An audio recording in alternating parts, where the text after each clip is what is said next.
This is gonna be a rough one. That's so good. All right, ladies, class is in session. My name is Danielle Jackson. I am the lead publicist here at Tell Public Relations, and today I'm walking you through the 10 commandments of pitching to the media.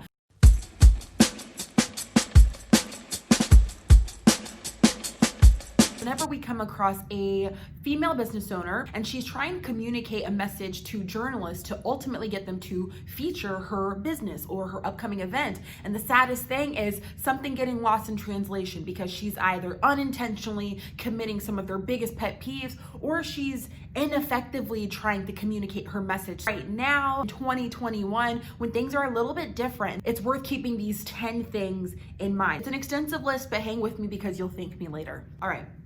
Here we go. Commandment number 1, thou shalt be brief. Whether you're sending a pitch through email or if you happen to be able to talk to somebody in person, get to the point. That's a really harsh reality considering the environment that journalists are in right now. Any given point, they're on deadline. They've been pitched 100 times that day and they simply don't have time for niceties or to be polite or to sit and listen to you try to explain yourself for 25 minutes. So if you're sending an email, I highly advise that it be like 200 words. If you're like, well, that's not possible, then it kind of lets me know that maybe you haven't done the work to get to the essence of what your message is and getting straight to the point. You shouldn't take all day. Get to the point. I cannot stress that one enough. Commandment number 2, thou shalt provide visuals. Even though you can provide this brief text, which we just talked about, you should be conveying your message in some kind of persuasive visual. There's nothing like seeing people in the moment at your event in years prior or providing a video that they can use as what we call B-roll, so specifically for your local news station. It really helps if you're able to provide footage of whatever it is you're talking about. So B-roll is essentially that background footage that plays as the reporter's talking over it. If you can make their job easier by providing the stuff that they can use, then that is a key selling point. Commandment number 3, use the journalist's name. Essentially, this is umbrella language for personalize your pitch. Do you know how conditioned journalists are to being pitched with copy and pasted messages all day long? To be totally frank with you, a lot of them aren't even opening those emails and it's getting immediately trashed, but that's a whole other video. So you have to let them know from the beginning, hey, whoa,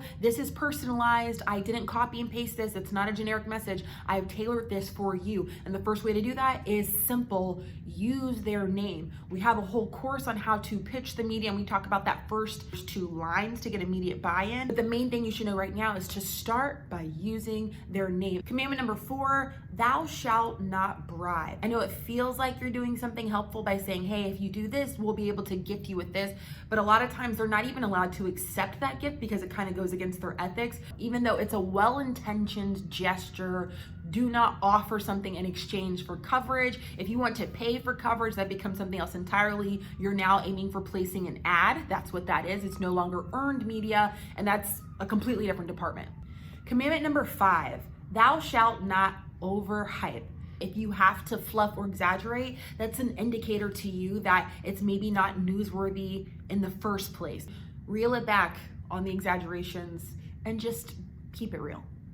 Commandment number 6, thou shalt know her beat. I'm not talking about rhythm here and like being on beat, but this is what journalists call their area of coverage. So for example, if we're talking local news stations, for example, there are people who cover crime and government. There's somebody who covers education. There might be somebody who covers insert industry here. If you're reaching out to the wrong person, I'm telling you right now, they're not going to do you the favor of forwarding the message to the appropriate person. It's going in the trash. And even worse, you might get blocked for future emails.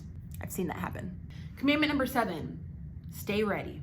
I've seen female business owners reach out to the media and they must not secretly believe that they're actually going to get coverage, because the times when the media actually says yes or demonstrates some kind of interest, that female business owner is not actually ready. They'll say like, actually, we're gonna come out today at 1 o'clock. Can you be available? Oh, well, not today. And I gotta be honest with you, it ain't about you. You should be doing backbends to try to make things work on their schedule or they're going to move on.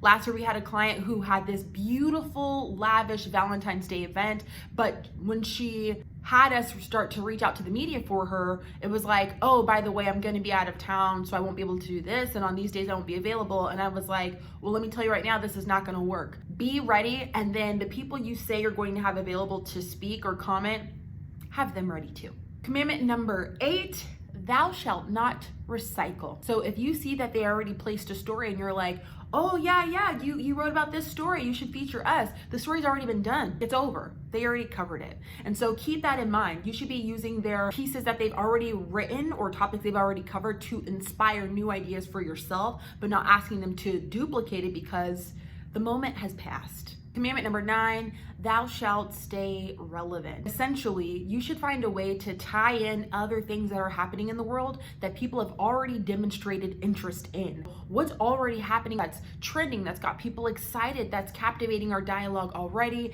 and then you should find a way to join in the conversation and make that a part of the pitch that you're giving. And if you're like, okay, how exactly do I do that, Danielle? I'll drop the link below for you to join the waitlist for our media course. Commandment number 10, thou shalt have thick skin.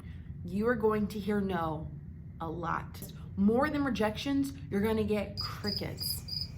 It's more likely that you're not going to get any response at all than you get a message back with the journalist politely saying, oh, actually, we're going to pass on this opportunity and here are all the reasons why. That's likely not going to happen. Be resilient, keep your chin up, keep reaching out, because eventually you'll be one step closer to your yes if you continue to move forward. So if you keep these 10 commandments in mind whenever you reach out to the media, you'll likely increase your chances of getting coverage for your business or upcoming launch, campaign, or event. And as always, if you're looking for support in executing these things, you can always reach out to us at tellpublicrelations.com or follow us on Instagram at tellpublicrelations. Happy pitching.